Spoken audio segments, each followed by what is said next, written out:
گاؤں میں بشیر اپنی ماں کے ساتھ رہتا تھا۔ اس کے ابو کا انتقال ہو چکا تھا۔ بشیر کی ماں گھروں میں کام کرتی تھی۔ بشیر بہت نالائق اور نکھٹو طبیعت کا تھا۔ اس کے اسکول کے استاد اس سے نالاں رہتے تھے۔ ایک دن بشیر کی والدہ اسکول آئیں اور استاد جی سے اپنے بیٹے کی پڑھائی پر بات کرنا چاہی۔ استاد جی تو بھرے بیٹھے تھے۔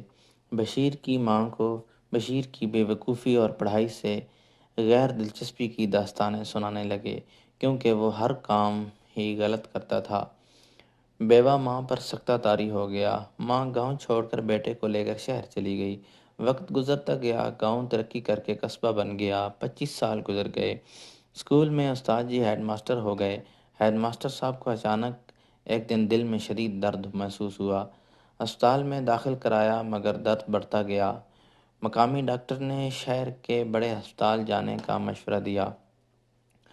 انہوں نے ڈاکٹر کے مشورے سے شہر جا کر سرجری کروائی۔ آپریشن کامیاب رہا۔ بے ہوشی کی ادویات کا اثر ختم ہونے کے بعد آنکھ کھلی تو سامنے ایک خوبصورت نوجوان ڈاکٹر مسکراتا نظر آیا۔ انہوں نے اسے پہچاننے کی کوشش کی تو ہیڈ ماسٹر صاحب کا رنگ نیلا پڑنے لگا۔ انہوں نے ڈاکٹر کی طرف اشارہ کر کے کچھ کہنا چاہا، لیکن شاید وینٹیلیٹر نے کام چھوڑ دیا تھا۔ ڈاکٹر خوف زدہ اور پریشان ہو گیا۔